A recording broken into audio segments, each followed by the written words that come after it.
안녕하세요. 김소사입니다. 오늘은 척추 압박골절 발생했을 때 어떻게 해야지 보상을 잘 받을지 그런 부분들, 개인 보험에 있어서 처리 방법에 대해서 한번 이야기를 해볼까 합니다. 인터넷에 김손사를 검색하세요.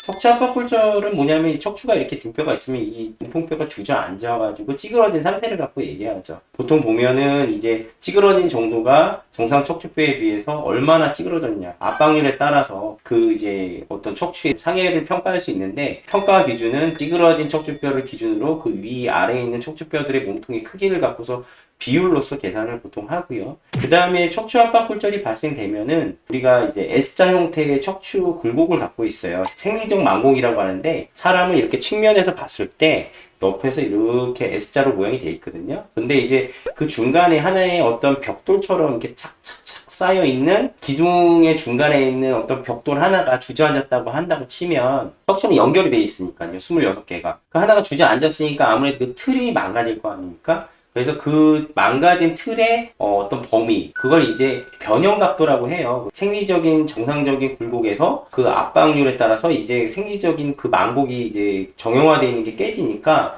후망각이라던가 전망각 아니면 측만각, 척추체가 어느 부위에서 어떻게 주저앉아서 내려가지고 얼마만큼 압박률이 발생했냐에 따라서 생리적 망곡의 변형 각도가 많이 생기거든요. 그걸 갖고서 이제 개인보험에 적용해서 후유장애가 후망각 15도 이상이다, 20도 이상이다, 아니면 뭐 척추뼈가 이제 아주 미미하게 골절돼가지고 그냥 약간의 변형이 있다, 뭐 이런 내용들이 있을 수가 있어요. 1도의 변형만 있어도 우선 척추 압박 골절로 인한 후유장애 보험금은 15%가 적용이 돼요. 그렇기 때문에 15%, 30%, 50% 이렇게 적용되는 내용이 있다 보니까 피해자분들이나 피보험자분들께서 자신이 가입한 어떤 보험에 있어가지고 척추 압박 골절에 대한 후유장애 보험금을 청구할 수 있는 게 무조건 있고요. 상해 후유장애 담보 특약이 있다면요. 그리고 이 부분에 있어서 가장 쟁점이 되는 부분들은 뭐냐면 평가 방법이 있어요.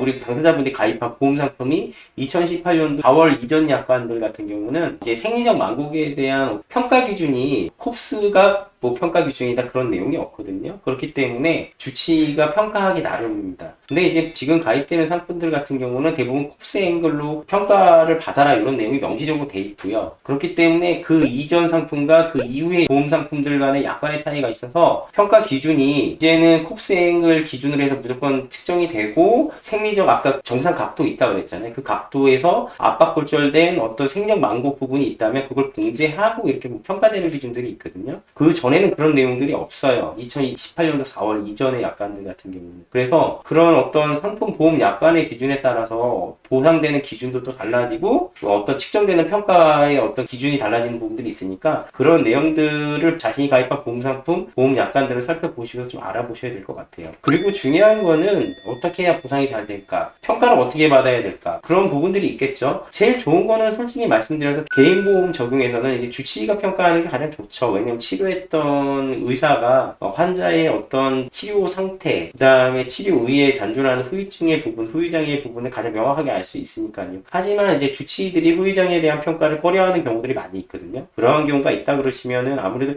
대학병원 가셔가지고 전문 교수한테 한번 평가를 다시 받고 문의해 보시는 것도 좋고, 그런 부분들이 또 어렵다 그러면은 김선사와 같은 전문가인 손해사정사 통해서 좀 알아보시는 것도 좋고요. 그래서 이제 이 부분에 있어서 이제 제가 말씀드리고 싶은 거는, 본인이 해당되는 보험 약관의 상품이 뭐 2018년도 아까 말씀드린 그 이후의 상품인지 아니면 그 이전 상품인지, 또 아니면 2005년도 이전 상품은 또 내용이 틀려요. 그때는 뭐 생명보험하고 이제 손해보험하고 이제 보험 약관이 통합되기 이전이기 때문에 이제 장애 급수로서 이렇게 적용되는 상품들도 있거든요. 그래서 그런 내용들을 명확하게 알아서, 뭐 예를 들어서 국소각이다 그러면은 압박골절된 척추만 볼 것인지 아니면 그 위에 것만 볼 것인지, 아니면은 압박골절된 그 척추 위 아래를 합해서 그 각도를 뭐 평가를 할 것인지, 이런 부분들을 종합적으로 좀 아셔야 될 것 같아요. 그래서 그런 부분들을 정확하게 평가해 줄 수 있는 내용들, 그 다음에 그런 사안들을 입증할 수 있는 자료들을 구비해가지고 보험회사에 청구가 들어가시고, 또 보험사에서 그 내용을 갖고서 뭐 사고 기여도, 사고 관여도, 외상 기여도, 퇴행성 질환 유무, 이런 부분들 같은 경우를 이제 또 쟁점화 했을 때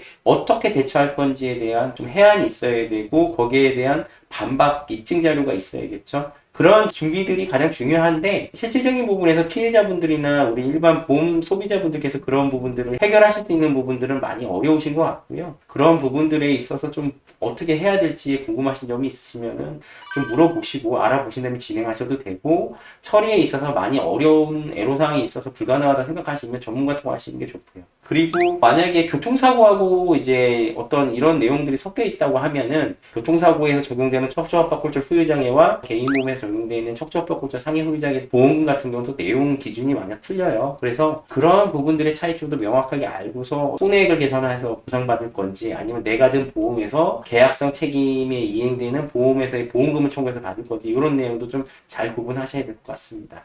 중요한 거는 다시 한번 정리하자면, 내가 받아야 될 그 해당되는 보험 상품이 어떤 상품이고, 거기에 기준이 그 보험 상품 계약일 판매된 연도마다 좀 차이가 있어요. 그거를 먼저 알아야 되고, 그래서 명확하게 홉스앵글이 적용되는 게 아니고, 그리고 또 뭐 생명 망국에 대한 배제 기준이 없다 그러면 그거는 이제 또 그 평가하는 의사가 어떤 평가 기준으로 적용하냐에 따라서 내용이 좀 달라집니다. 물론 그렇게 들어간다고 해서 보험회사에서 100% 인정은 하지 않는데, 어쨌든 피해자나 피보험자 입장에서 최대한 유리하게 우선 법적인 테두리 안에서 입증을 하시고, 그 이후의 문제들은 어떤 그런 재반 입증 자료를 증빙하셔가지고 분쟁을 하셔서라도 본인한테 가장 유리한 어떤 보험금을 보상을 받게끔 자료를 만드시는 게 그 이후의 문제로서 가장 탁월한 선택이라고 좀 생각은 들어요. 그래서 오늘은 이렇게 한번 압박골절 후유장애에 대해서 얘기를 해봤고요. 다음 이 시간에도 또 실질적인 어떤 사례들, 가장 이슈화 되는 내용들로 또 영상을 만들어서 좋은 정보 안내해드리는 김선사가 될 거고요. 저희 영상 좀 관심 있게 봐주시고,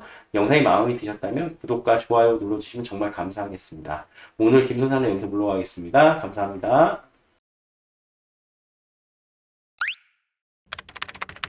인터넷에 김손사를 검색하세요.